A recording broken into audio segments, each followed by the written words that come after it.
Hello, everybody, and welcome to the Get Coach podcast. Now, if you remember from our last episode, my name is Christine, and I was co-hosting with my beloved Kate. So I will be the one hosting this episode, and if you remember from what we spoke about during that episode, we said we were going to touch on one of the evergreen businesses, and in this episode, it will be the commerce one. Our guest today is Melissa Chisoko, and she wears a lot of hats. She is a wife, a sister, a mother of two, under two, by the way. Professionally, she's in the finance industry, and she has an amazing voice and is part of the worship group at her church. She will be telling us about the trading system and how she has cracked the formula and using one of the biggest platforms out there in trading, which is Alibaba. And I hope you learn something from today, because I know I will. And yeah. So, first of all, we're going to make this as casual as possible because it's not formal. So she is well known by Mel's. So please tell our viewers and listeners who Mel's is, and so we can all get acquainted. Okay, thank you so much for inviting me on this podcast. I'm so blessed and honored to be here, and I hope we'll have a great time together in conversation. So Mel's is, I think I'm a fun, young, hardworking, young woman in the millennium era. Yeah. Trying to make it. But most of all, I think I identify myself as a creative. That's something that's like I'm really passionate about, and also being a worshiper as well. Thank you for coming through and explaining to us who Mel's is. I love it. So let's get right into it. So for someone who wants to sort of start trading into this industry with these big platforms, Alibaba, Shop, Ship, Shake, where does one really start? Because it's such a big platform. Like, we don't get tutorials on how to do it. Yeah. So it's all trial and error.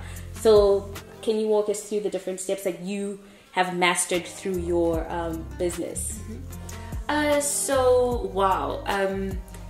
The process has been very challenging. Very challenging, but also worth it in the end. And I'm glad I'm able to share this with all the listeners and viewers here, and help those who want to start their trading journey. So my experience, I'd say I have about 2 years now. But then obviously the first step is to know, what do you want to do? Like, what do you want to buy? What do you want to sell? I think that way it will help you when you go onto so the main platform that I would that I have worked on is Alibaba. So I would say you need to first know what is it you want to buy. What is it you want to buy? What is it that you want to sell? Yes. So that way, when you go onto this website, you are not like derailed from what you want to buy, because it can get really exciting. So you can go there and you probably let's say you want to buy hair, and then you probably see like very nice handbags or like makeup things that are like R2. You're like, oh wow. But I think the first step is for you to know what is it that you want to venture into, and that way when you go on the website, you are specifically searching for that specific product. Yeah. That's interesting, because I think the basic, what you're saying is research, and when you go there you have tunnel vision. Yes. Do not get swayed by all the cute things you find. And that's true. It's like a mall. You go for to buy one item, and then you're like, okay, I'm distracted with this. Yeah. So the first step, like you said, is research. What then is the next step? Like, how do you find the supplier? How do you find the runners? You call them runners, right? So maybe you can explain more on, okay, you found your item, what do you then do from there? Okay, so in my experience, so I haven't had the option to use a runner. Okay. Sorry, I've had the option, but I haven't used it. Okay. But basically, a runner is so. For example, you want to buy something in China. So if you're going to use a runner, you basically won't really need much of Alibaba. Maybe you just go there as a reference, just to say, okay, I'm looking for this product, can you source it for me? So the runner is someone who will be in China, so they will go and look for the product for you and tell you, hey, I found this product, and then I guess they will inspect it to see if it's in the condition that you want. They'll probably look for packaging, and also a way to ship it to you. So that's basically a runner. So a runner is literally doing everything for you in China, and then just send it to you in whichever country that you're in. And then the other aspect is whereby you literally do everything yourself. Okay. So when you're on Alibaba, the first thing, because it's like a very big platform worldwide, and you can just imagine that there are like a lot of scammers. So firstly, you need a supplier that is verified. So there's, let's say you're looking for hair, then you search your Indian hair, Peruvian hair. So you have a lot of suppliers that are going to pop up. And then on your filter, you need to just select, it needs to be verified. So when you select the verified, they need to obviously show you the suppliers that are verified. So when I say verified, it means that this supplier, if anything ever goes wrong with your transaction, let's say you've bought something and they send you the wrong thing, or the quantities are not correct, then you still have a period to claim a refund, and you can report that supplier that you're probably not happy with your product, and then you can have someone who's able to assist you with a refund, or maybe a process to get whatever product that you bought returned. And then so you've done your filtering, you got your verified suppliers. So the other aspect is when you find the supplier that you want, so you're probably still looking for the right one to use, you also need to go and check their reviews. So the reviews will show you, like, okay, the people who have bought, from which country, their experience with that supplier. That can also help you to be able to consider if this is the right supplier you should use, because some of them, they probably don't have reviews, and some they do. And then there's also a section where it will show you that this supplier has sold, let's say, 100,000. They've sold 100,000 products, or 1 million, and all that. So obviously, the higher, the better. It shows that this supplier is credible. They're selling a lot of things. So those are some of the things that you can look for, and also make sure, like, the images. So when you go on Alibaba, there's like tons of suppliers. So literally, they all have the same image. So you would see the scammers would have obviously stolen from the verified suppliers. So things like that. So sometimes you can literally see, okay, this image is not quality. It was like screenshot. So those are things that you should look for. And then sometimes if you open, let's say you want a Peruvian hair that's straight, then you click on the video that they would have uploaded. Then when you play the video, it's showing something else completely different. So those are like small things that you just need to be aware of. So that's mainly on how you get a verified supplier. And then I guess lastly is to probably speak to maybe 3 or 4 of them before you just choose one, and see which one, because their prices are so different, but it's the same thing. And then you can see which supplier is credible. And sometimes you just go with your gut feeling. I feel like sometimes your gut feeling and your instincts, they just like tell you, like, okay, use this person or use this person.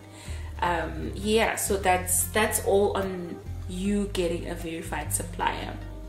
That's very informative, and it's amazing that you've you've mastered how to spot a scammer, how to get verified, and you're shopping around. You're not using like one. You're not using one supplier. You're getting quotes from different places, and this is where Kate said during our last episode is that you make a profit from buying, not from selling.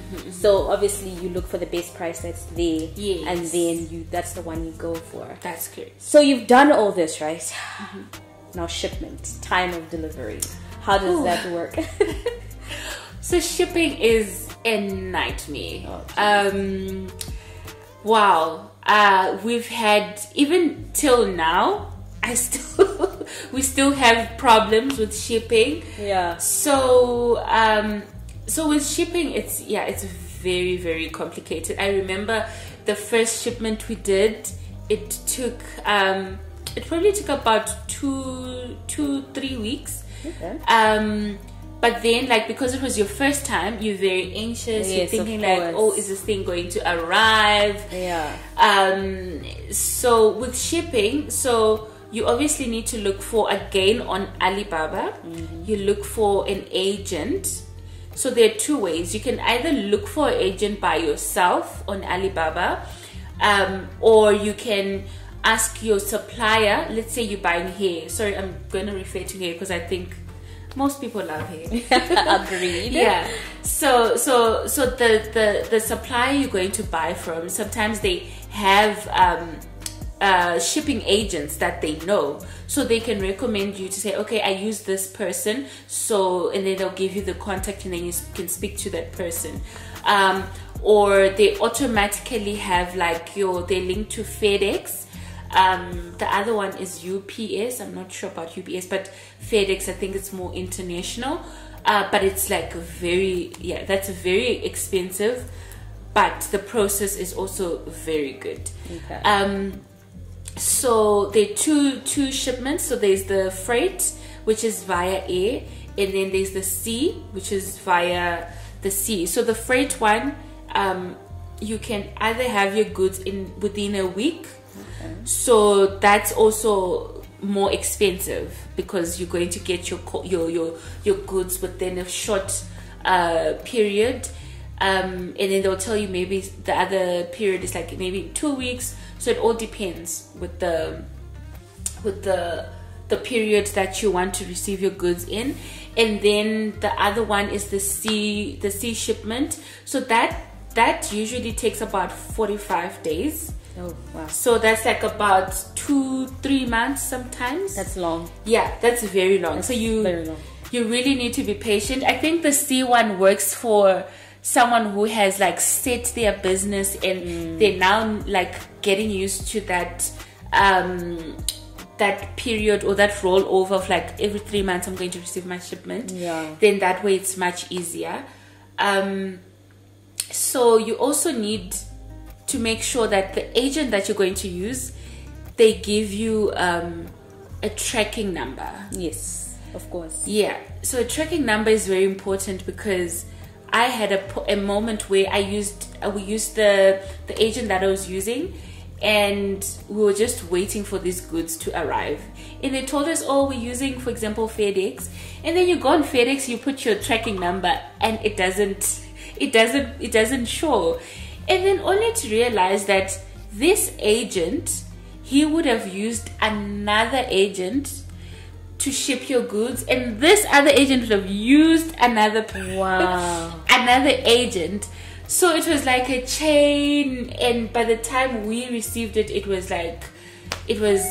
such a nightmare.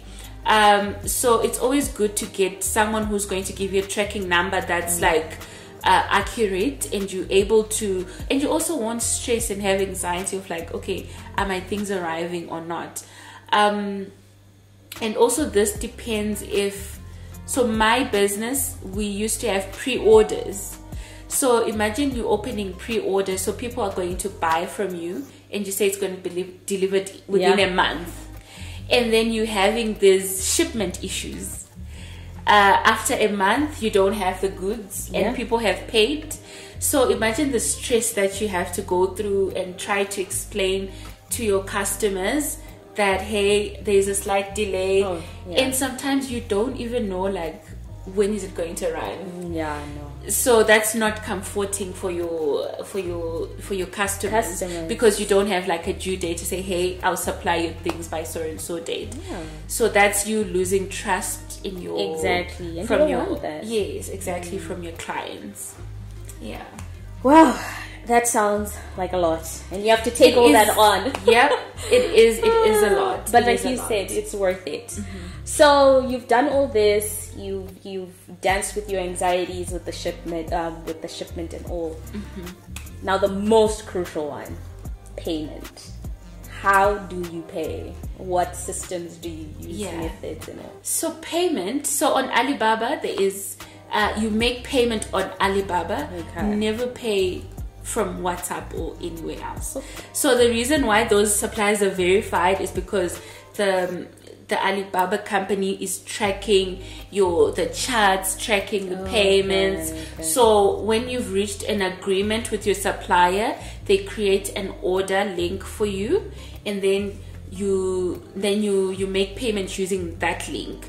So there is the credit card option, which is like your standard credit card. You can use your Visa, your MasterCard. Yes. Then the other option is your PayPal. You can also use PayPal. Then there are other options that are there, but mainly you can use your credit card and PayPal. And then depending also on the quantity or the volume of whatever it is that you're ordering, some banks have like a limit. So you might find that you have to ask the supplier to split the payments, so that you make the payment. I'm not sure if it's Standard Bank or FNB. They have a limit of like 50,000. So you need to do the split. And then some of them have like bans that you can't do a foreign payment. So you literally have to call them to say, hey, I need to make an international payment. But then the moment you get that sorted, it's always easy. The moment they create the order link for you, you just go and put in your card details and make payment. Wow, sounds almost easy. Yeah, almost, but yeah, it's a lot of steps. It's a lot of steps. It really does sound like a lot of steps, but glad you're giving us the breakdown of each of these steps.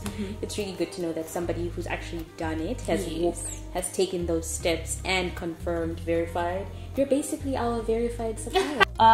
You've ordered your items, or you're in the process of ordering and all that stuff. What do you then do on the groundwork? You're back home here. What are you doing to sort of then commercialize it, put it on the market, tell people that you actually have this product? So before I answer your question, I just forgot on the shipping. For you to factor in your customs, whether you're doing it via air or via sea, you'll probably be liable to pay customs. So that's dependent on obviously the volume of whatever it is that you're ordering and the weight. So just keep that in mind. Back to your question, Christine. So you said, what should you be doing when you back home? So you've done your whole process of ordering whatever it is that you want. So what I did when we started our business, I literally, so on Alibaba, so you found your product. Yes. So these guys have images, right? That they have of the product. They look quite professional, so you can use them. So you can steal them. Borrow. Yeah, you can screenshot and then because you need something to market whatever it is that you're going to sell, and you need to create a hype about it. So I would take some of those pictures and just like make sure they don't show like their screenshots. And then the first thing, so we're in a social media era, so one of our best-selling platforms is Instagram. So mainly it depends with what product it is that you have. So you obviously need a website first, a website, and then the social media platforms like your Instagram, your Facebook, your TikTok. TikTok is actually great now for advertising. Amazing. I love that. Very, very young and hip. Yes. So because you need to be out there, you need to catch a wide audience. So your main goal while you're waiting for your orders to come through is to market, create a hype about the product that you're bringing. So you're selling hair, so you need to advertise your products. So those pictures that you took, put them on your Instagram. So before the Instagram, you need a website. So the website I'm more familiar with, it's Shopify. So why I recommend it is because it has a free package, because while you're starting, you probably don't have like a lot of money to put in to your business. So rather do a trial with Shopify, which I think is about $29.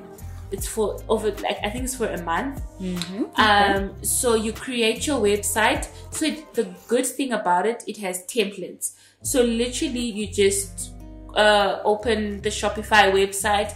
It will take you through steps. You explain what your website is all about. If it's going to be about beauty, photography, it has different categories. So you select the one that you like, the one that you are going to be into, and then it will give you ideas of the templates that it has.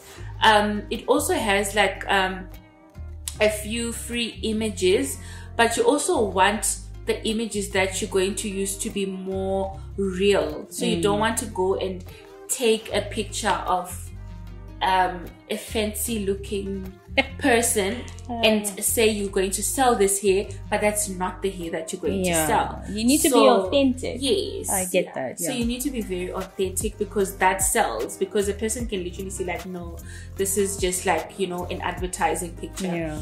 So when that process is done, you've done your Shopify. So your Shopify also links to your payment portal. So remember, you're going to need people to order from your website. I think that is more professional. While you're starting, you can have maybe the WhatsApp route where people are going to just message you and say, hey, I want this hair that you're selling. Then they'll just give you their banking details. But I feel like if you really want your business to look professional, you need to have like a payment gate linked to your website. So all the orders, they go through your Shopify, and that also helps you with your business as it grows. It helps you to scale and see how you're doing every month, because Shopify has an option to give you reports and stuff. So that also helps you to see how you're growing, how are people accessing your website. Do they see it from Google or from social media and all that?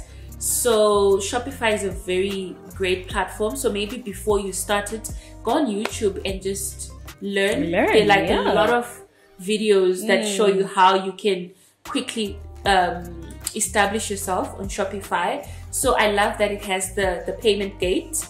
It also has the shipping. So the shipping is when you are now shipping your products to your clients. So there's also a platform. So there are different companies. I know there's this company called You Africa.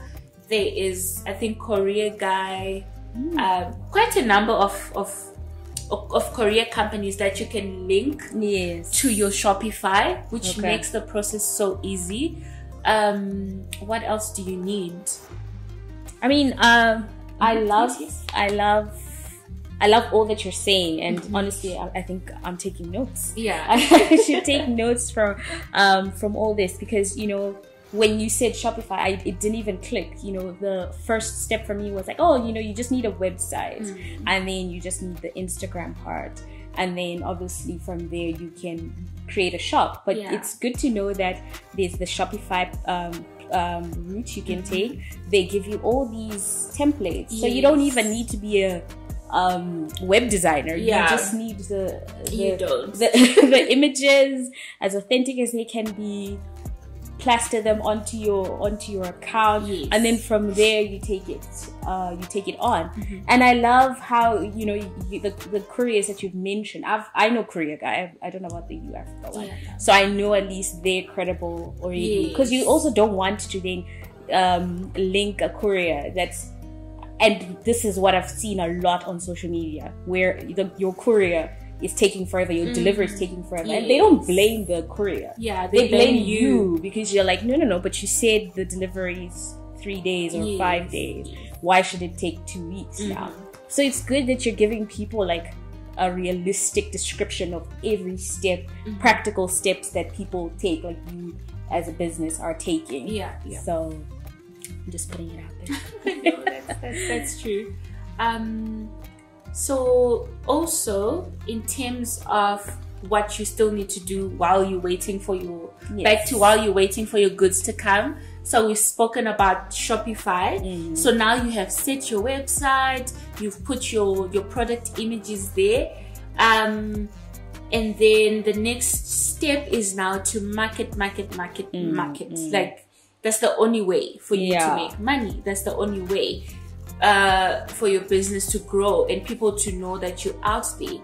And in as much as you think like, oh, no one is seeing what I'm doing. I used to think that like I would put out things out there, probably don't get likes. So just like, I'll just put it out there. But then from experience where I am now, like we got like a very big contract. And trust me, those people found us because we were just posting. Okay. It's like, oh, they called us. I'm like, oh, we saw this and this. Okay. And I'm like, okay, so people just see, but they don't act on it, but it's in the back of their mind. So even if people are not buying, they will remember like, oh, I saw this product being advertised. Okay. So in as much as in the beginning, it's so discouraging, like, oh, you've just posted your hair, no one is seeing, and all this kind of stuff. Consistency is key. Like, just keep on putting it out there. So keep advertising your product. Then the other part I mentioned, pre-orders. So pre-orders work basically. You say you're selling a certain product, and then you let the customer know. You need to make sure they are aware that they're not buying this thing and it's going to be delivered in 2 days. So you need to let them know. So this is a pre-order. We don't have it in stock, but it's going to be there. It's going to be delivered in 30 days. So there's some people, I mean, because they probably love your product, so many people are willing to like, oh, let me just buy this thing. And then they just wait for it to be delivered. But you need to be very credible. If there are any delays, you need to notify the client that there's some delays and all that, so that they can trust you and know that they're not being scammed, because there are quite a lot of scammers out there. So actually, funny you say that. I was on Instagram a few days ago, and she's an influencer, and she ordered a product online on Instagram, and I think they told her we'll have it delivered to you in 2 weeks. 2 weeks pass, and she called them out on social media. She's like, listen, you told me this product was going to be delivered in 2 weeks, and you didn't. So it's good that, you know, your business, you are very open and honest with people, because like you said, we live in a world where scammers are a real thing. So you also don't want to then just string your clients along and say, I'm not going to do this, I'm not going to do that. I'm curious. So you're posting your stuff on social media, and you know, not everybody likes or shares or whatever. Did you ever get traffic, or did you ever reach out to your circle? Because I've always believed, or I always thought that maybe sometimes asking your circle to share is helpful. But how is that like experience for your business? So that experience, so I actually never did reach out to anyone. I think it's because in the beginning, honestly, I think it was a me thing, you know, like you're not believing in the thing that you're doing. You're just like, I'm doing this thing, and I didn't want people, like to force someone to post something for you. But I had, honestly, I believe if you have a tight circle, they're obviously going to see like, hey, Mel is selling bags. Mel is selling hair, selling makeup or whatever. And if they really like rooting for you, it's not a thing for you to ask them. They should be doing it. Yeah, they will just do it for you. Yeah. So yeah, because you don't want to like pressure people. Like, I don't think that's good. Yeah, because then it's not like from their heart. It's not genuine. Yes. So I think honestly, if you have people that are rooting for you, you don't need to say, hey, can you please help me to share this? Okay, so you'll find that some people, they're just supportive on their own. They'll just, let's say I post something and you just see them reposting or they'll just say, oh, I love this. And then you can see that this person is for you than you pressurizing them to say, hey, please buy this for me. And one thing that I noticed, your family and your friends are not your clients. Like, disclaimer, guys, put like, that in bold. do not feel offended like it's just reality. If you really want to make it, imagine you selling hair and you just expecting Christine to always come and buy your hair. Like, she can't buy all your hair. Exactly. So no offense. So no offense. And sometimes it's not that deep, guys. Like, just it's not personal. It's it's not yes, it's business. So your customers are out there, people that don't know you.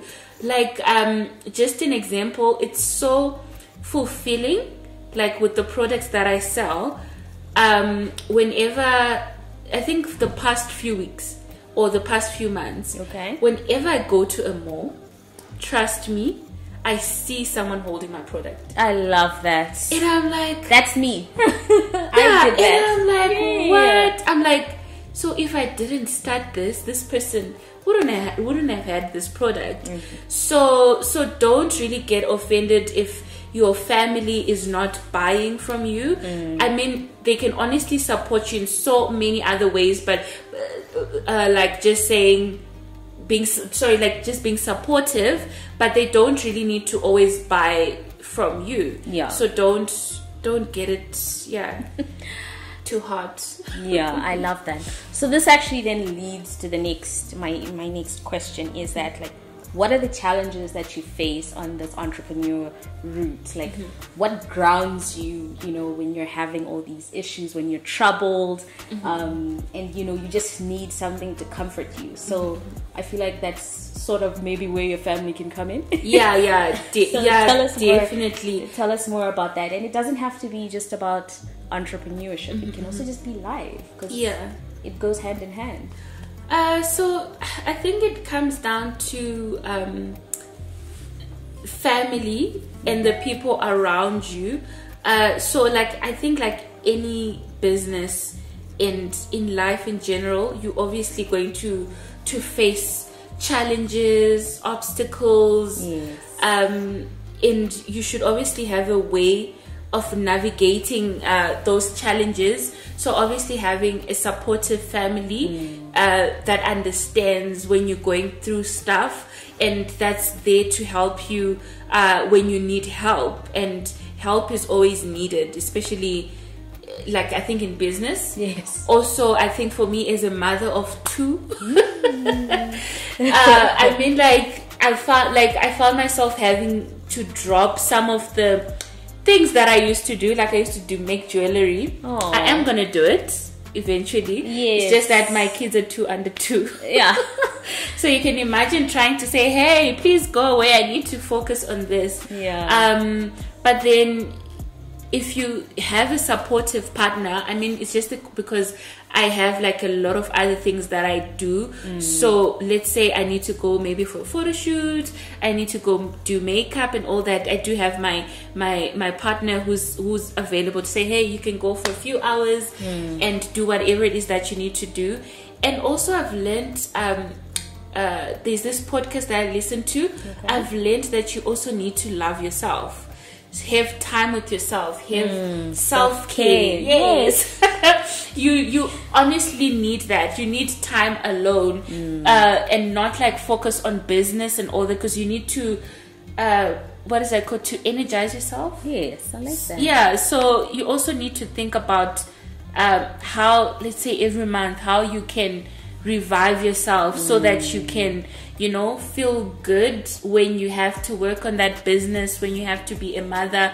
You're not drowned, you're not draining. And when I feel like when you're energized, great ideas come to mind. Agreed. Like you have clarity. Yes, you have clarity on things maybe that you were not certain about. And even business wise, like when you're just by yourself, having your own self-care, you have great ideas coming to your mind. Wow, that was deep. I love that.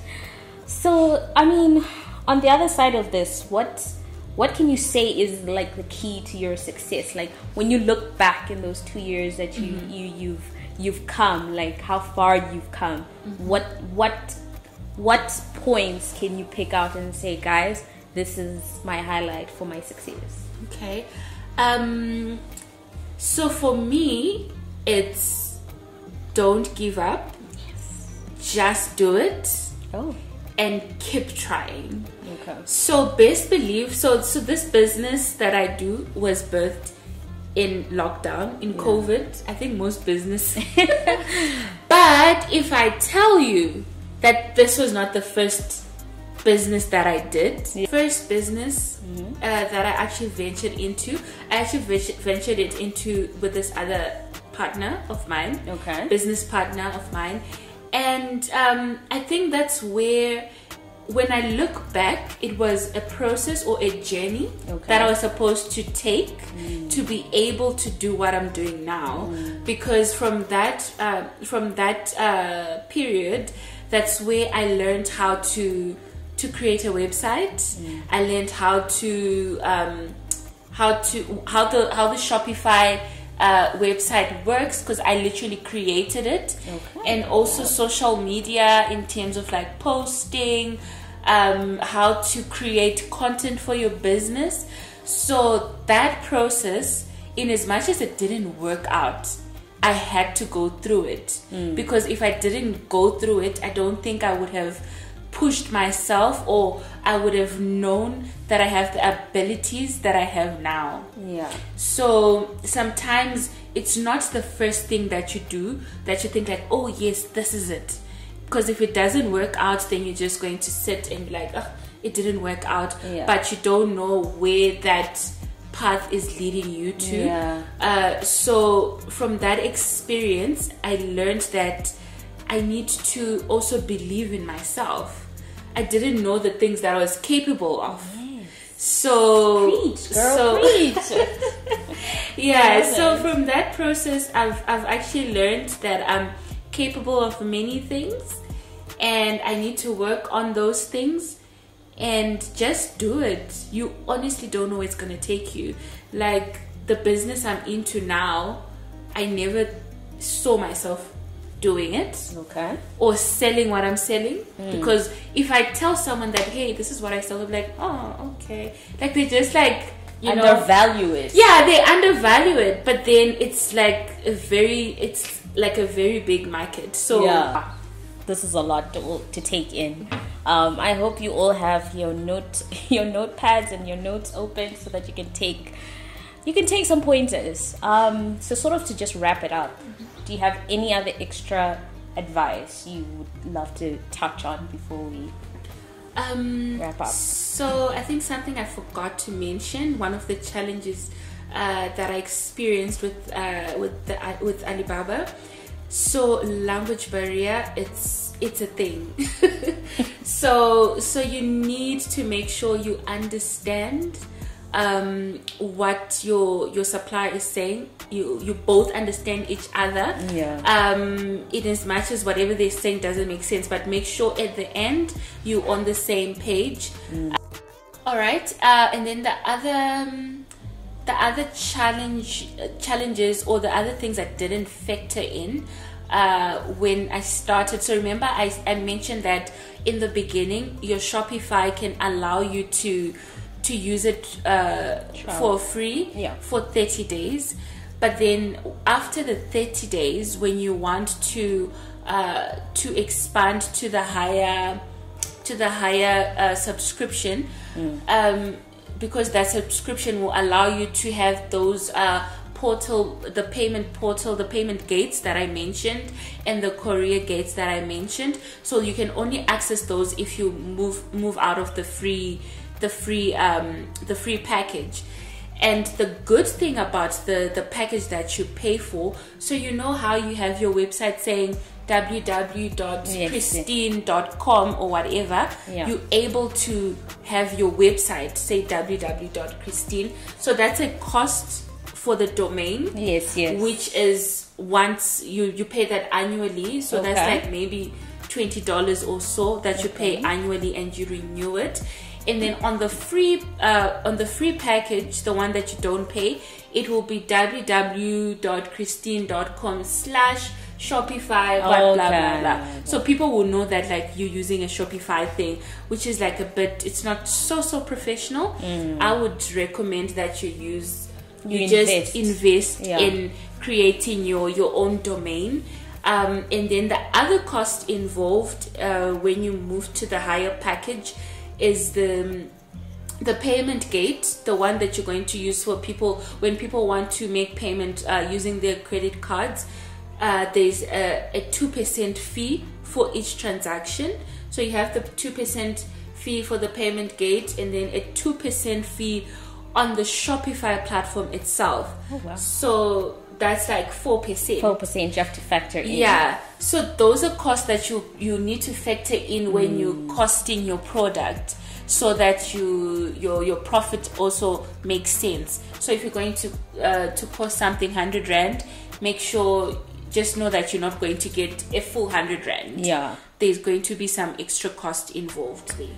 And then the courier service, how does that then work? Where's that cost? So the courier service, so that's separate. So remember, you're selling your product 100 Rand, and then the courier charge is separate. So the person has to pay 150. So if the courier is 50 Rand, so they have to make payment of 150. So you as the business, you're the one who's going to pay the courier. Okay. Yeah. So you need to make sure that you factor in that when a client pays 150, yours is only 100 Rand. Yes. And then you're going to make payment of the 50 Rand to the courier company.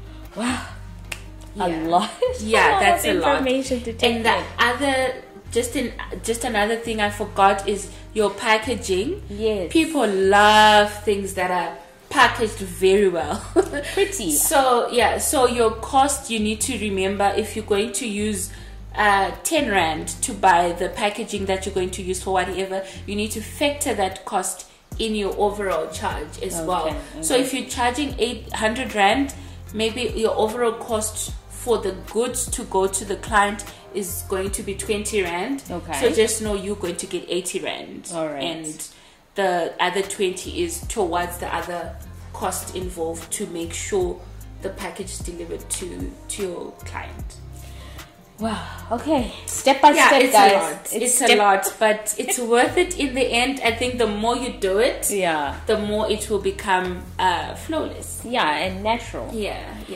So just going back to Alibaba, and let's just say, you've done your research, etc. Yes. And then I'm saying, okay, I want a product from supplier A and then supplier B. So two different suppliers. How do I go about that to then get one shipment back to me? Okay, so there are two aspects to this. So usually, let's say you want you ordering hair. And you want, what else comes with hair? Maybe you want the spray. Oh, yes. The spray that comes with the hair. So most of the time, the person who's selling the hair, even though they don't sell the spray, they have contacts of people who make or supply the spray. Yeah. So you can just speak to the hair supplier like, hey, I also want the spray. Do you have any suppliers that you recommend, or can you source that for me so they can do it for you?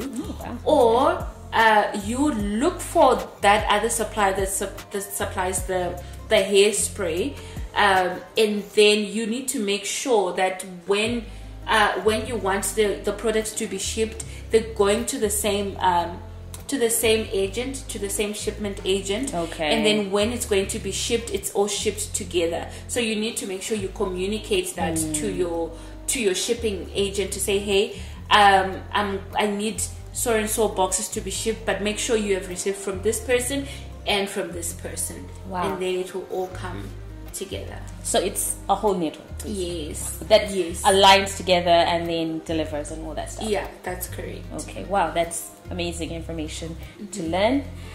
Okay. And also, just another thing, I forgot to mention that. So when you're placing orders, there's a thing of like MOQ, which is a minimum order quantity. So the law, you have suppliers that allow you to buy 2 or 3 items. Yes. Then you have suppliers that allow you to buy over 1,000 items. If you want to go big, like you're at home, or you'll be surprised. If you have the capital, go for it, girl. So just keep in mind, obviously, the higher, the more quantities you buy, the price goes lower. And then if you're buying very few items, the price is also, it doesn't go very low. Okay. So just keep that in mind. So the higher you buy, the better, according to cost wise. Yeah. Wow, that's amazing. And also, just for people who don't know, Alibaba literally has everything. Yeah. If you want everything. patio wear, if you want patio furniture, you'll find it there. Yeah. If you just want a marble side table, you will find it there. Yeah. So that's where she was going at with. If you want to be the next at home, go for it. Yes. That's also why that's why in the beginning I said you need to know what you want. Yes. Focus on what you want, because you're going to look for your hair, and the next thing there's this marble table, or there's this thing. So just focus on what product you're looking for. Great, thank you. Now, our previous episode, we spoke about different platforms that offer different services. We said Kandua, we said Fiverr. So practically speaking, they are side hustles people can tap into. And I know you wear a lot of hats. Aside from this trading one, what else can you encourage people to do? What are you doing? Okay. So I think we've had this saying that says you're not gonna make it or be a millionaire or be wealthy with your 9-to-5 job. So I think that's just kind of the mindset I have. And you need to tap into the skills that you have as an individual. Yes. And work on those skills. So for example, I found out, so I think I can say I'm mainly a creative. Okay. Because I love to create things. So I do photography.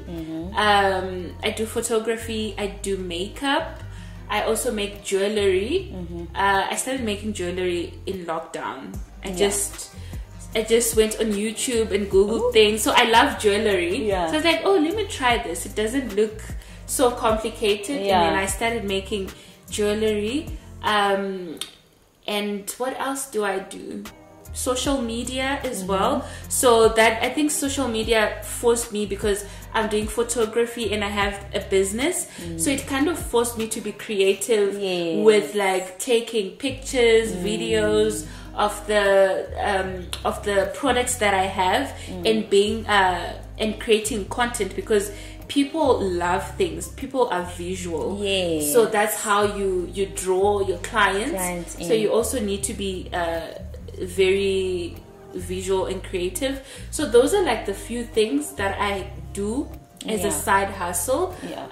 So I'd encourage you to think of things. A side hustle, I think it's something that you love, something that you're passionate about, something that after work you come and do, you don't feel like it's a job, this is strenuous, something no matter what, at midnight you can wake up and start doing whatever that thing is. That is your side hustle. which I believe can later on turn into something that you're going to work on full time. Yes.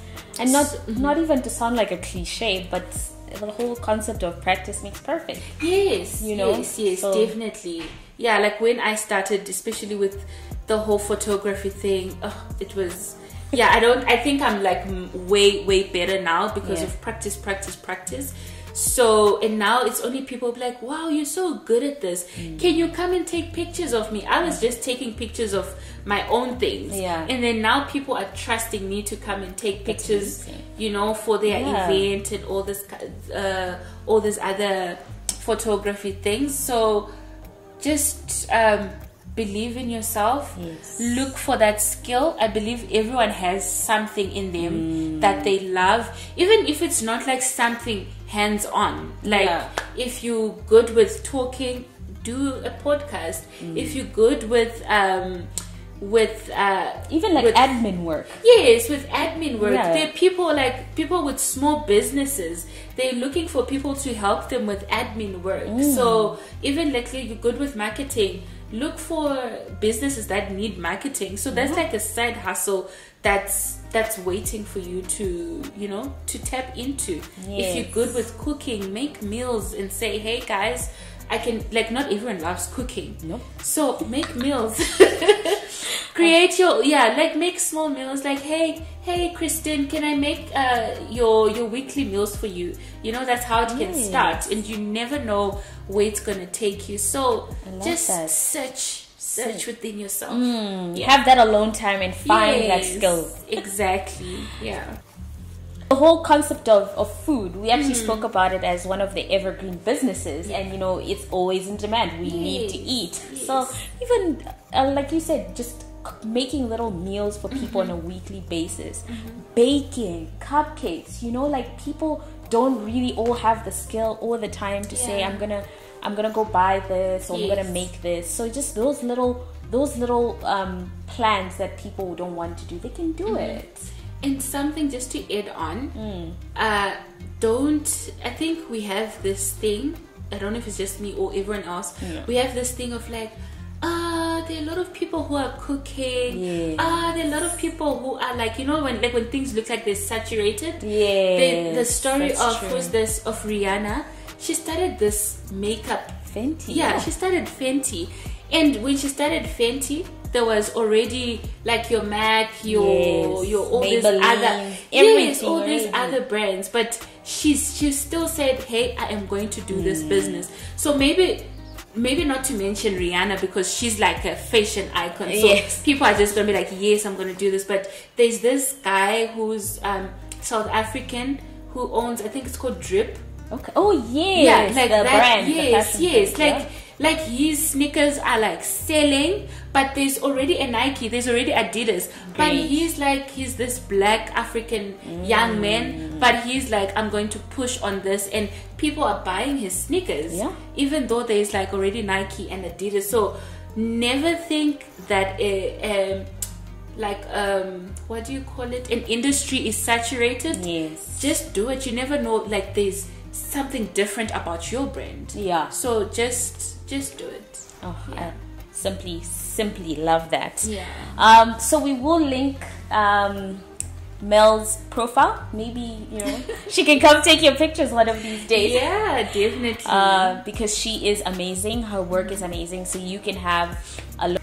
Okay, guys. Wow, that was a lot to take in, but amazing. Like step by step, practical ideas, practical actions that people can take, you know, and very relatable, because again, I think what we miss is that relatability of how I can do it, you can do it concept, and knowing somebody who's actually doing it. So I just want to say thank you so much for coming to Get Coached. Yeah. You are our first guest, and it was beautiful, and she had so much to offer. So you know our upcoming guests moving forward will be just as amazing. So thank you again. No, thank you so much for having me here on Get Coached. I actually got coached. Okay. Does that make sense? Yes. Yeah, like I was so nervous. Like this is my first time being on a podcast, so Yeah, it was great. I actually enjoyed the conversation. Yeah. I actually didn't know some of the things I could say. I also shocked myself, but yeah. It was really great being here. Thank you so much. You guys are doing great. Thank you. Okay, folks, thank you so much for listening and watching to the end of this episode. And you know what to do. Subscribe, share, and offer as many suggestions to evergreen businesses, ideas that maybe we can tackle. And thank you so much, and we'll see you again next time. Bye.